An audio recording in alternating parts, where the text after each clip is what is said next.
नमस्कार. आपल्या उजनी धरण अपडेट न्यूज चॅनलमध्ये आपल्या सर्वांचं मनापासून स्वागत. आज 20 ऑगस्ट 2026. आज सकाळी उजनी धरणाची काय स्थिती आहे, उजनीत येणाऱ्या दौंडच्या विसर्गामध्ये किती बदल झाला आहे आणि सध्याला उजनी धरणातून भीमा नदीमध्ये काय विसर्ग चालू आहे का, नीरा नदीची परिस्थिती काय आहे याची आपण सविस्तर माहिती घेणार आहोत. सकाळी उजनी धरणाचा एकूण पाणीसाठा बघितला तर तो कायम राहिलेला आहे 117.17 TMC आणि उपयुक्त पाणीसाठा हा 53.51 TMC. टक्केवारी ही 99.89% एवढ्यावर उजनी धरण सध्याला स्थिरावलेलं आहे. उजनीत येणारा दौंडचा विसर्ग सातत्यानं घटताना दिसतोय. घाटमाथ्यावर कसलाही पाऊस नसल्यामुळं सध्याला प्रत्येक धरणातून जे पाणी सोडलं जातं ते जवळपास बंद करण्यात आलं आहे. आज सकाळचा जर आकडेवारी बघितली तर 7303 क्युसेकचा विसर्ग सध्याला उजनी धरणात मिसळतोय आणि उजनी धरणातून जे नदीला पाणी सोडलं होतं भीमा नदीला ते काल सकाळीच बंद केलं होतं. त्यानंतर आज रात्रीपासून पॉवर हाऊसही बंद करण्यात आला आहे. त्यामुळं सध्या भीमा नदीत उजनी धरणातून एक थेंबही पाणी आता सध्याला सोडलं जात नाही. तसेच वीर धरणातूनही पाणी सोडलं जात होतं तेही बंद करण्यात आलं आहे. म्हणजे सध्या भीमा नदी असेल किंवा नीरा नदी असेल किंवा संगमपासून पुढं भीमा चंद्रभागा असेल त्या नदीच्या पात्रामध्ये सध्याला कोणत्याच धरणातून कसलंही पाणी सोडलेलं जात नाही.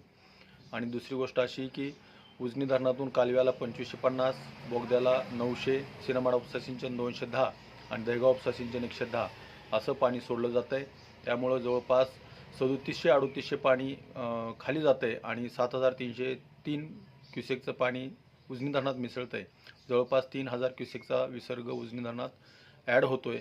परंतु उजनी धरणाच्या काठचे शेतकरी पाणी उपसामधून ते पाणी गेलेलं असेल त्यामुळं उजनी धरण आता इक्वल राहिलेलं आहे.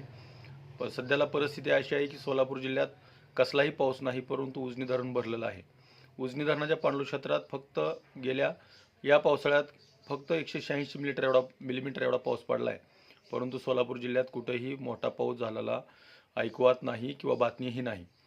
त्यातच उजनीतून जे वाया जाणारं पाणी कालवा, बोगदा, दहेगाव उपसा सिंचन किंवा नदीतून सोडलं जातं आहे, त्या वाया जाणाऱ्या पाण्यावर उजनी प्रशासनाने जाहीर प्रकरण काढलेलं आहे.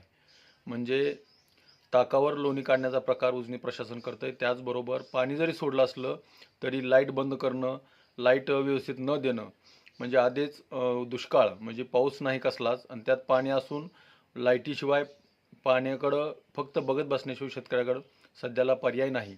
खरं तर धरण उशाला आणि कोरड घशाला अशी परिस्थिती सोलापूर जिल्ह्याची झालेली आहे. तर अशाच उजनीच्या ताज्या घडामोडीसाठी, ताज्या अपडेटसाठी आपल्या उजनी धरण अपडेट न्यूज चॅनलला लाईक करा, सबस्क्राईब करा, शेअर करा. उजनी धरण अपडेटसाठी बेंबळेहून सिद्धेश्वर शिंदे. धन्यवाद.